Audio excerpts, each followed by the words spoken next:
Glória a Jesus. Abra em Lucas, Evangelho de Lucas, capítulo 13. Quem não conhece Jesus verdadeiramente, não é só de ouvir falar, né? Mas quem não tem comunhão com o Evangelho, quando o Senhor Jesus diz assim, se permanecerdes em mim, né? Se permanecerdes na minha palavra, verdadeiramente sereis meus discípulos. E conhecereis a verdade, e a verdade vos libertará. É 13, tá? 13, Lucas 13. O Senhor Jesus fala, irmãos, que a verdade nos liberta. Que verdade é essa, irmãos? Porque tem muita coisa que é verdade. Muita coisa é verdade. Mas o Senhor Jesus fala de uma libertação. Então, as pessoas estão vivendo, muitas vezes, uma mentira. Tem uma fé em algo que não é verdadeiro, não provém de Cristo, né? Vamos ler o capítulo 13 aqui, verso 1.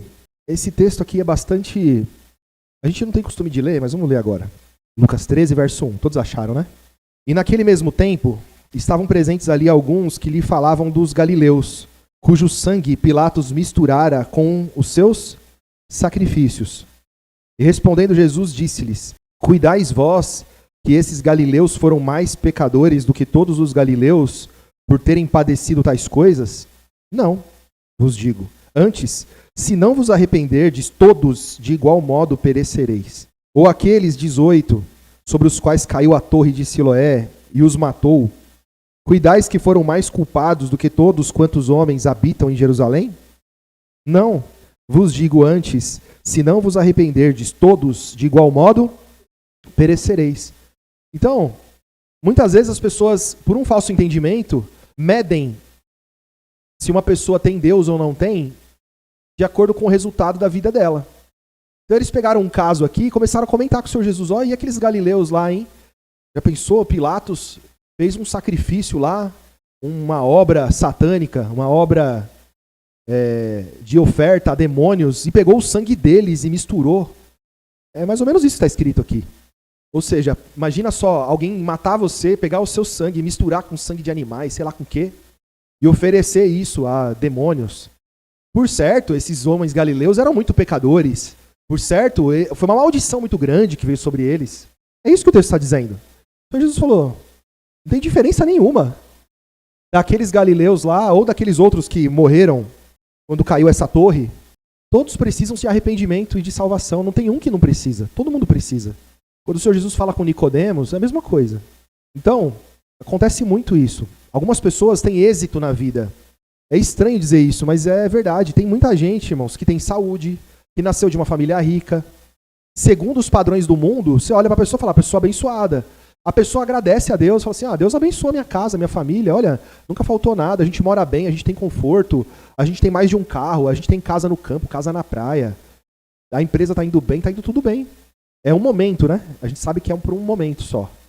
Porque vai ficar doente um dia, como todo mundo vai. O cristão, o ateu, o pobre, o rico, não importa, né? A gente vai ficando velho, vai ficando cansado, vai chegando os problemas, vai ficando careca, né, irmão Nelson? E aí a gente pode começar aqui a citar um monte de problema, mas isso em nada define se você é de Cristo ou não é de Cristo. Se você é salvo ou você não é salvo.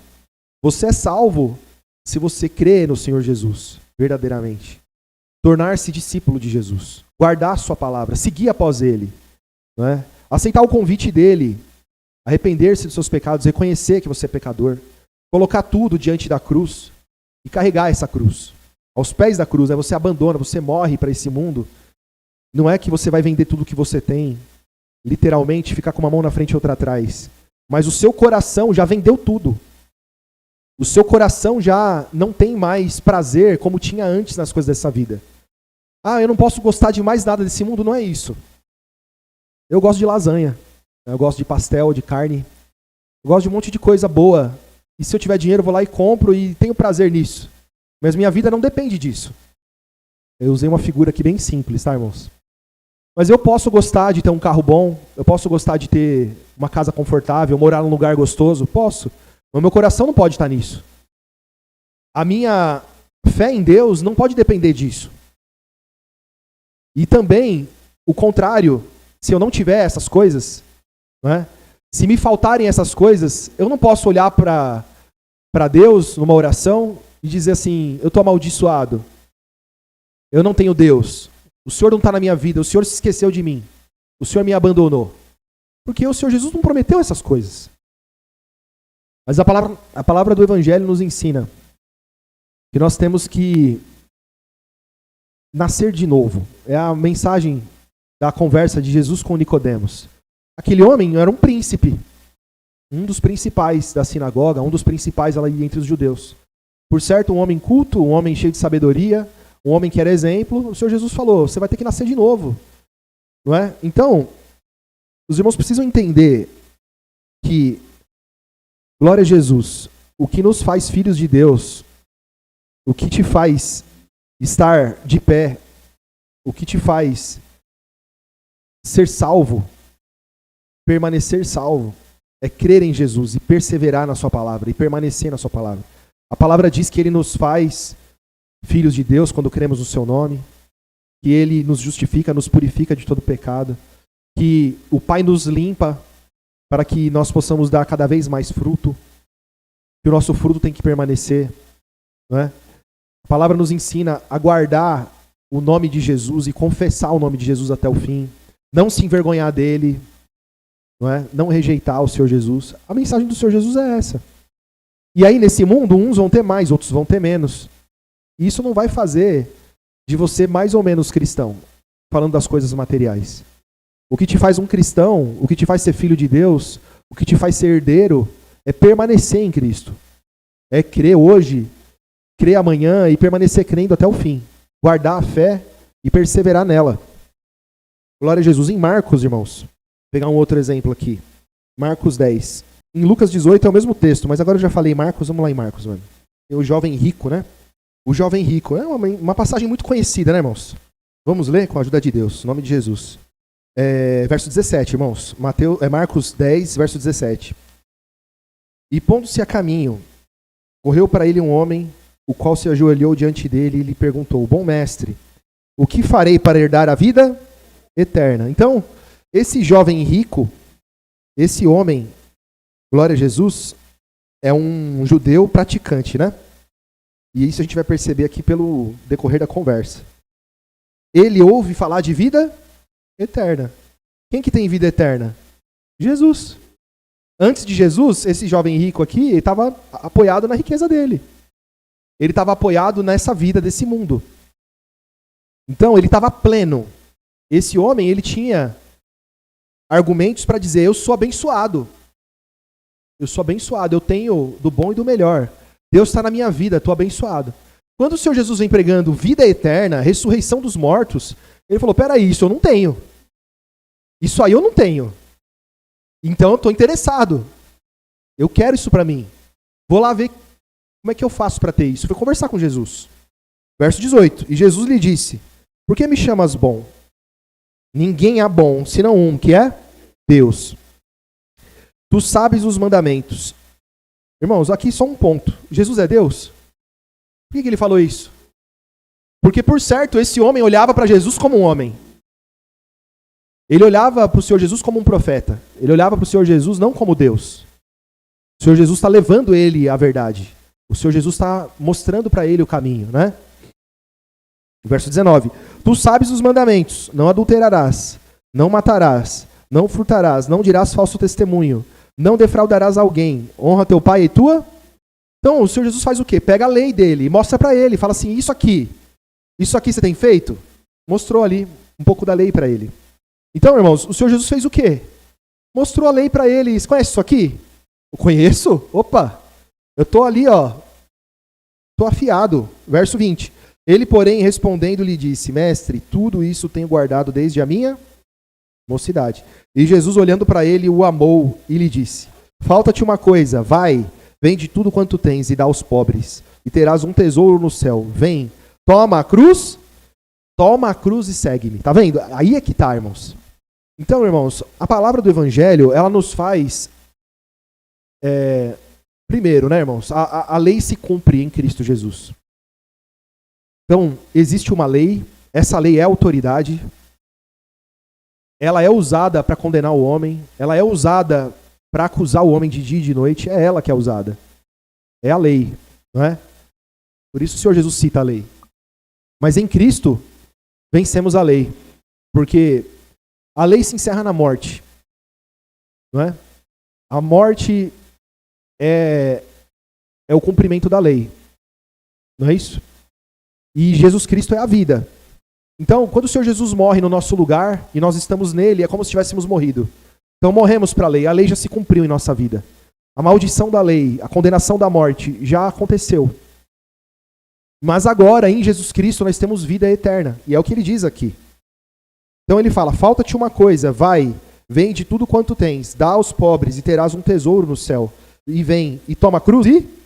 Por que ele manda esse homem vender o que tinha e dar aos pobres? Porque ele era apegado, avarento, preso ao dinheiro, preso às riquezas.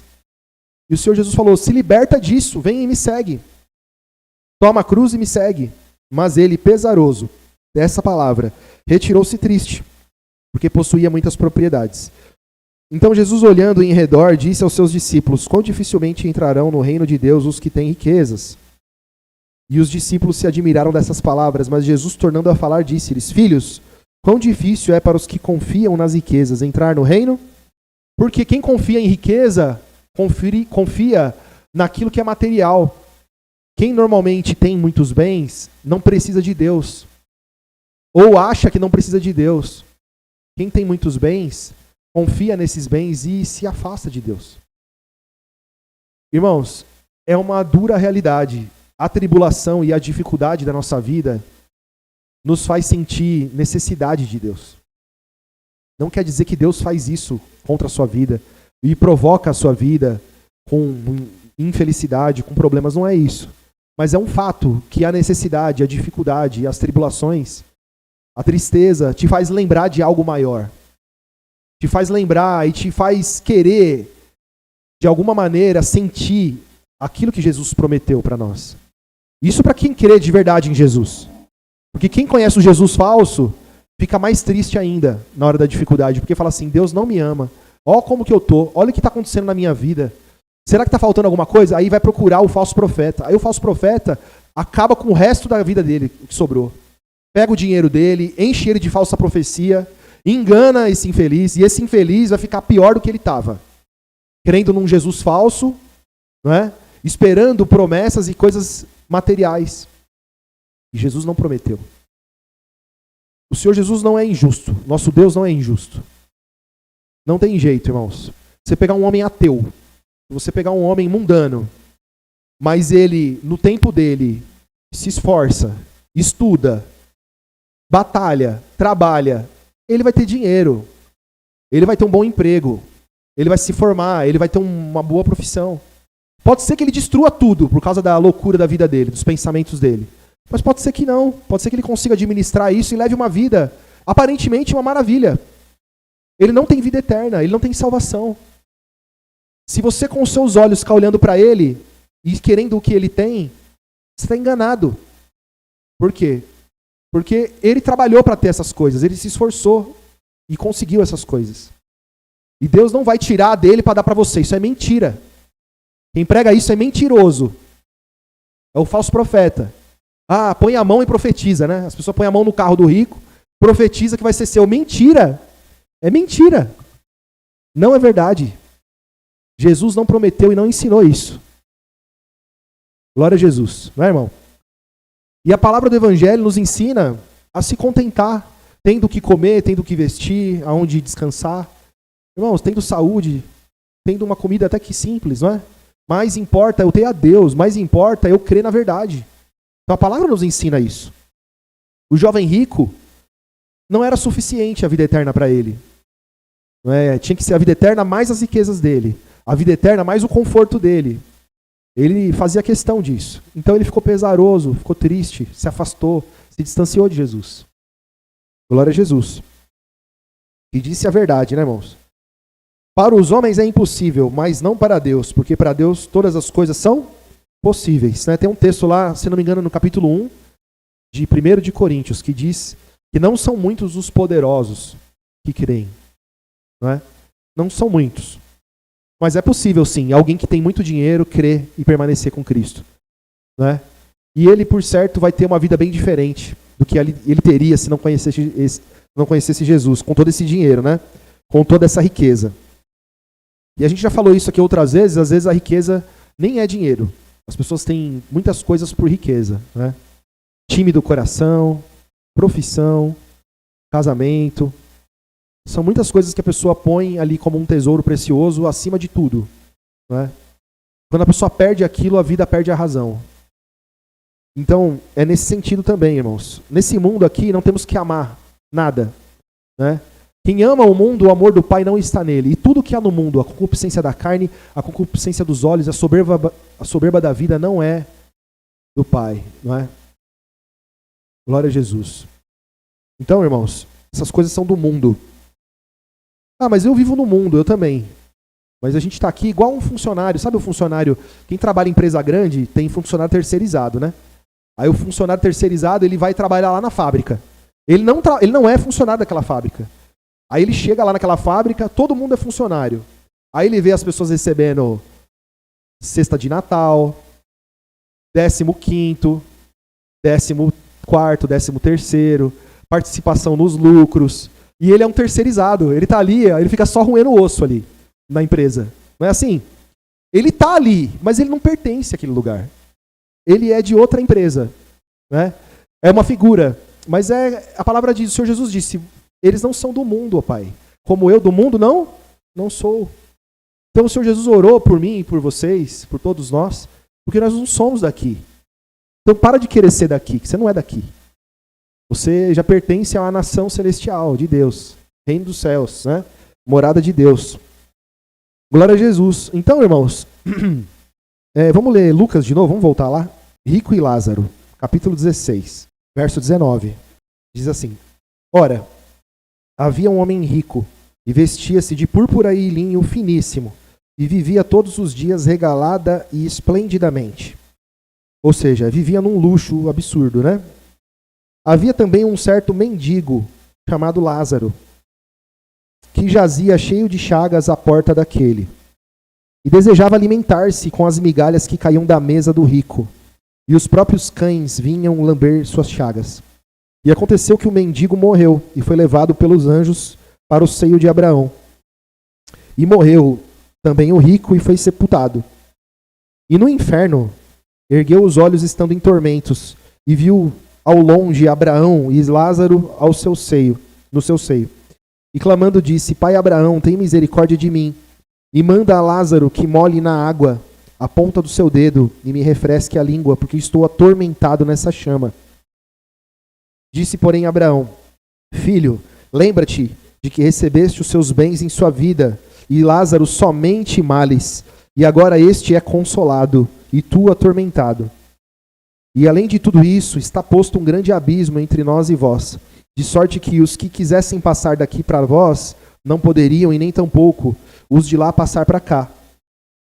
E disse ele: Rogo-te, pois, ó Pai, que mandes a casa de meu pai, pois tenho 5 irmãos, para que lhes dê testemunho, a fim de que não venham também para esse lugar de tormento. E disse-lhe Abraão: Tem Moisés e os profetas, ouçam-nos.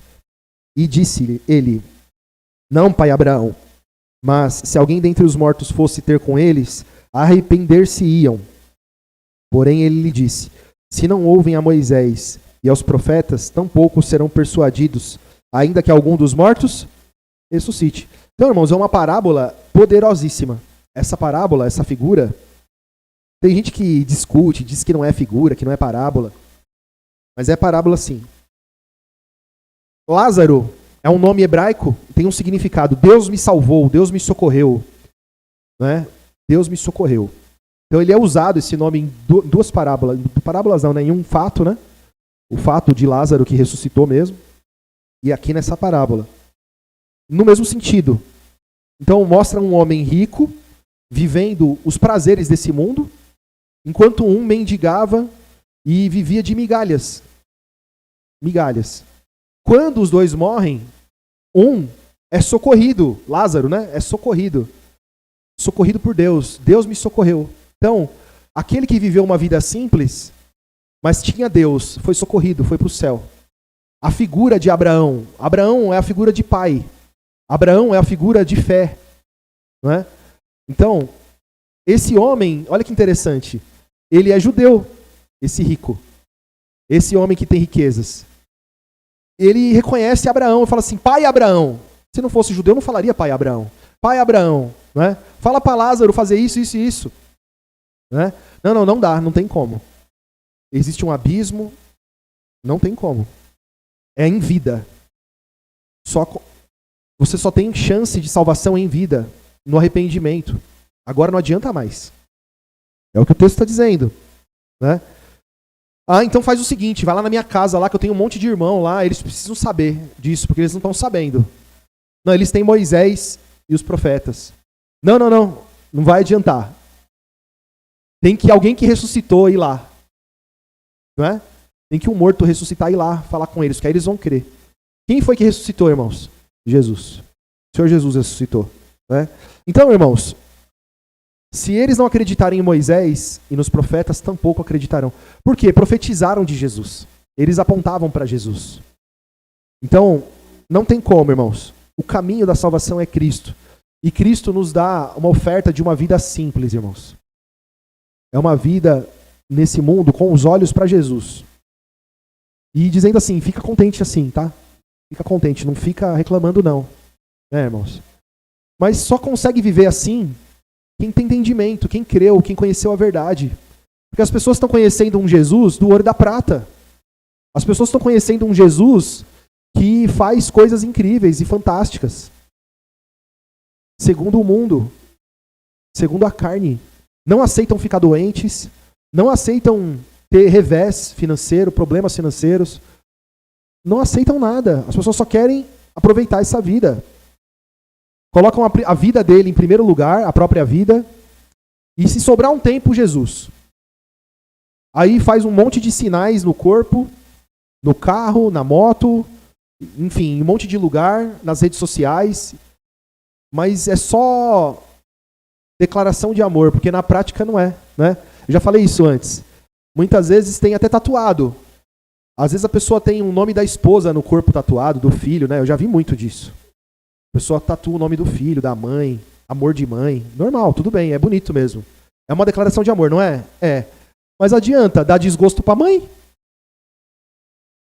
O amor de mãe, né? Você prova o seu amor para sua mãe, para o seu pai, para os seus filhos, né? Como? Assim também, da mesma forma para Jesus. Né? Então, você crê em Jesus, você ama a palavra de Jesus. Você ama aquele que te salvou. Você ama aquele que te converteu das trevas para a luz. Aquele que te converteu de um morto para um vivo. De um pecador imundo a um justificado, filho de Deus, santo. Então, quem entende Jesus, quem entende verdadeiramente quem é Jesus, tem uma vida de contentamento. E nós pregamos esse Jesus. E nós pregamos essa palavra de Jesus. Por isso que nós temos que andar com entendimento. Né, irmãos? Glória a Jesus. Então, irmãos, Deus nos socorreu. Glória a Jesus. Bendito é o nome de Jesus. Vamos pegar um exemplo aqui de Paulo, lá em Atos. Irmãos, se alguém padeceu e está bem escrito aqui na Bíblia, esse um, sem contar Jesus, óbvio, né? Esse um é Paulo, né? E a promessa que ele recebeu foi essa, quando ele creu, né? E ele verá quanto tem de padecer pelo meu nome. Quando ele teve um encontro com Jesus. 28, irmãos, Atos 28. Então, o apóstolo Paulo, irmãos, foi rejeitado pelos irmãos. O apóstolo Paulo foi perseguido pela igreja, porque era uma igreja judaizante, uma igreja que queria continuar no judaísmo. A igreja de Jerusalém ficou sabendo que o apóstolo Paulo pregava contra a lei, contra o sábado, contra os costumes que Moisés ensinou. Deram soco na cara dele, perseguiram ele, queriam matar ele de qualquer jeito. E ele acabou sendo levado às autoridades e foi espancado por um, açoitado por outro e foi jogado de mão em mão. Até que ele apelou para César e uma das suas viagens como prisioneiro naufragou num barco, num navio, e Deus usou de misericórdia, e pela vida de Paulo muitos foram beneficiados, o barco naufragou ali, mas ninguém morreu. E aí chega nesse ponto em que eles chegam na ilha de Malta, né? Verso 1, capítulo 28, verso 1. E havendo escapado, então souberam que a ilha se chamava Malta, E os bárbaros usaram conosco de não pouca humanidade, porque acendendo uma grande fogueira, nos recolheram a todos por causa da chuva que caía e por causa do frio. E havendo Paulo ajuntado uma quantidade de vides e pondo-as no fogo, uma víbora, fugindo do calor, lhe acometeu a mão. Então imagina, irmãos, que eles naufragaram, estavam todos ensopados, com fome, cansados. Aí entraram num lugar, talvez uma caverna, né? Fizeram ali uma fogueira para aquecer eles. E Paulo devia estar alimentando o fogo, né? Era um prisioneiro, né? De repente deram a função para ele de ficar jogando graveto no fogo, para o fogo não apagar. Pois no meio dos gravetos tinha uma víbora e picou a mão de Paulo. Né, irmãos? Então tá pregando o evangelho, tá falando da salvação. Vai, encontra com os irmãos em Jerusalém, os irmãos acusam ele, procuram matar ele, espancam ele, levam ele preso, né? E aí fica um jogo de empurra, ele sofre um naufrágio, aí agora, depois do naufrágio, ele é acometido por uma víbora, picado na mão por uma víbora. Verso 4. E os bárbaros, vendo-lhe a víbora pendurada na mão, diziam uns aos outros, certamente esse homem é homicida, visto como escapando do mar, a justiça não lhe deixa viver. A pessoa tem um problema, eu sou um maldito, a minha vida está uma desgraça. Né? Essas palavras são fortes, né? Mas tem gente que abre a boca e fala isso. Porque a minha vida está isso, está aquilo, porque a minha casa, porque isso, porque aquilo. Que isso? Não é isso que define se você está em Deus ou não. O que define se você tem salvação, o que define se você é filho de Deus, é se você guarda a palavra de Jesus. Se você ama Jesus. Se Jesus está no seu coração, no seu entendimento, no seu agir, no seu falar. Se Ele é a sua esperança, isso sim define. E Paulo sabia disso. E ele, né, o texto diz aqui, verso 5, mas sacudindo ele a víbora no fogo, não sofreu nenhum mal. E eles esperavam que viesse a inchar, ou a cair morto de repente. Mas tendo esperado já muito, e vendo que nenhum incômodo lhe sobrevinha, mudando de parecer, diziam que era um Deus. Então quer dizer, de amaldiçoado, maldito, desgraçado, ele passou a ser um Deus para os bárbaros. Por que isso? Porque não tem entendimento nenhum, irmãos. Nenhum. Então os profetas por aí, eles se vangloriam de coisas que eles falam que fizeram, e às vezes até o diabo usou eles para fazer alguma coisa mesmo, e aí eles são tratados como deuses, por causa de um fato, de alguma coisa.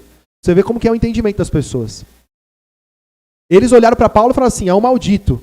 Depois mudaram de parecer, não, é um Deus. Né? Quem não tem entendimento é assim, irmãos. Não tem entendimento nenhum. Então, irmãos, os irmãos perceberam, então, esse exemplo. E o apóstolo Paulo, irmãos, permaneceu firme. Permaneceu firme. Glória a Jesus. Tem até o texto de... Vamos terminar lá, 2 de Coríntios 12. Vamos ler o 11 primeiro? Vamos ler esse texto aqui, só para os irmãos verem o relato dele, o testemunho dele, do apóstolo Paulo. Capítulo 11, 2 Coríntios, verso 18. Pois que muitos se gloriam segundo a carne, eu também me gloriarei. Porque sendo vós sensatos de boa mente, tolerais os insensatos. Pois sois sofredores. Se alguém vos põe em servidão, se alguém vos devora, se alguém vos apanha, se alguém se exalta, se alguém vos fere no rosto, envergonhado digo, como se nós fôssemos fracos.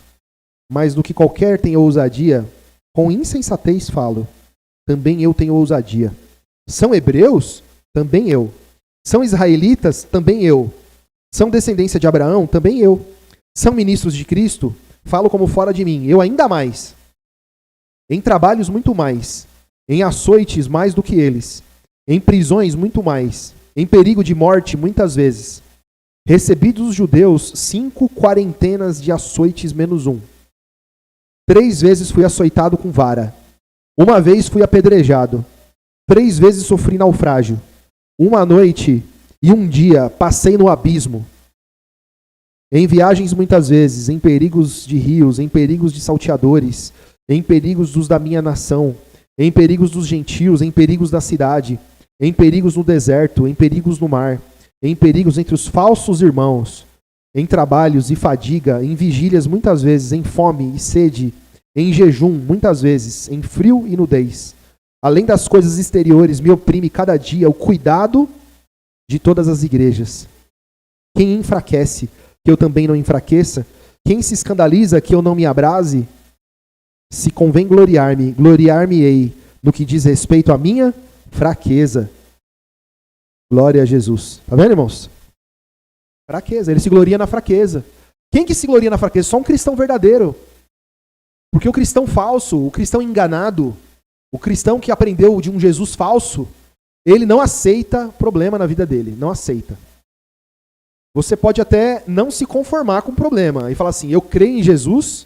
Você pode não, você deve. Você deve. Você tem um problema?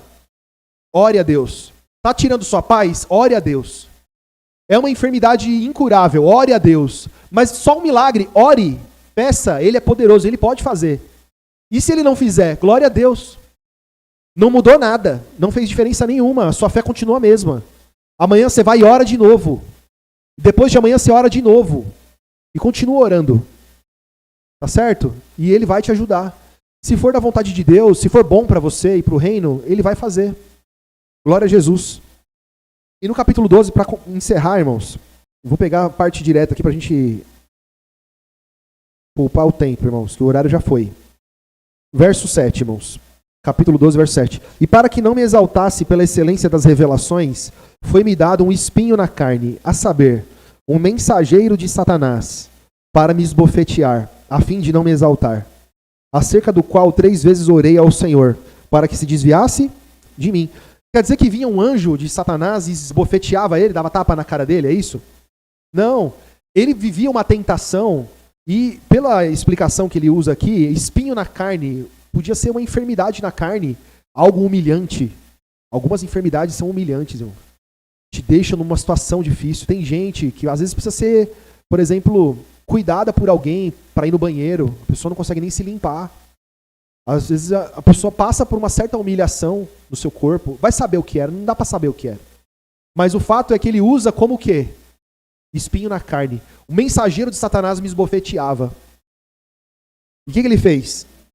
Verso 8. Acerca do qual 3 vezes orei ao Senhor para que se desviasse de mim. E disse-me. Quem disse? O Senhor, né? Respondeu a oração dele. A minha graça te basta, porque o meu poder se aperfeiçoa na fraqueza. De boa vontade, pois, me gloriarei nas minhas fraquezas, porque para que em mim habite o poder de Cristo. O que é o poder de Cristo, irmãos? O Evangelho, que é o poder de Deus para a salvação de todo aquele que crê. Por isso sinto prazer nas fraquezas, nas injúrias, nas necessidades, nas perseguições, nas angústias, por amor de Cristo, porque quando estou fraco, então eu sou forte. Quando estou fraco, então eu sou forte. Os irmãos entenderam isso, irmãos? Se é assim na vida do apóstolo Paulo, por que é diferente na minha vida e na sua? É igual. Quando você está fraco e você busca, igual Paulo buscou, e ora hoje, e ora mais tarde antes de dormir, e ora amanhã, e continua orando, você é fortalecido. A sua fé não mudou, os seus pensamentos não mudaram. Amém, irmãos? Então, glória a Jesus, que nós, irmãos, conhecemos a verdade do Evangelho, que as tribulações nos aproximam de Deus. As dificuldades, irmãos, te fortalecem e te forjam um cristão. É como o ouro provado no fogo. Né, irmãos? Glória a Jesus. Amém? Vamos agradecer em nome de Jesus?